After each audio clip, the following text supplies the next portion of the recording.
Senator Stan Rosenberg resigned today because of what happened on his watch on Beacon Hill. But will his departure change the culture and end sexual harassment at the State House? WBZ's John Keller is here now. And John, I know you spoke with Governor Baker today. Yeah, I certainly did, Paula. And while the legal proceedings against Rosenberg's husband, Brian Hefner, will continue, the Beacon Hill part of all this may not be over just yet. Because if there's one thing we learned from the Rosenberg scandal, it's that powerful predators on the State House continue to hold the upper hand.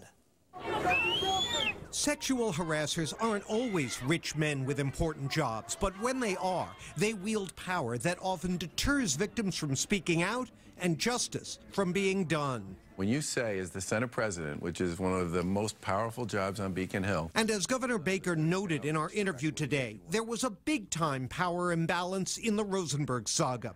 It took Boston Globe exposés to prompt official scrutiny of behavior that had been going on for years. The Senate Ethics Committee acknowledges they had to change their procedures because witnesses were afraid to come forward.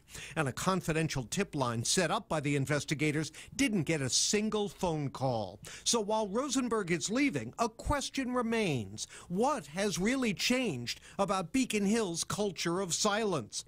The governor says he was troubled by the avalanche of horror stories sparked by the Me Too movement. What that spoke to was that a lot of people for a very long time felt they didn't have a place or an opportunity to raise issues or concerns that they had. We have a zero-tolerance policy with respect to harassment. And if there are issues associated with that, I mean, we've made very, first of all... You're not aware of any issue, no issues have come up? Is that what you're saying? In my direct purview, no. If you're uncomfortable going face-to-face with somebody, there's also a number you can call and you can speak to a harassment issue there.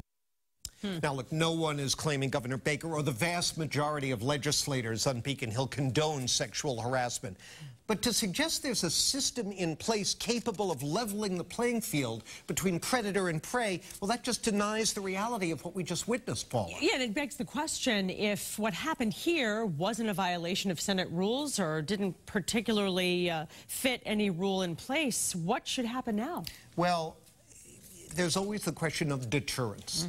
And, you know, they were prepared, the Senate Ethics Committee, to let Stan Rosenberg stay on. He took the initiative to resign. They clearly preferred that outcome, but maybe they need to toughen up their rules, toughen up their penalties, so that there's some downside to trying to pull this kind of nonsense. That might be a place to start. All right, John Keller, thanks so much. Liam?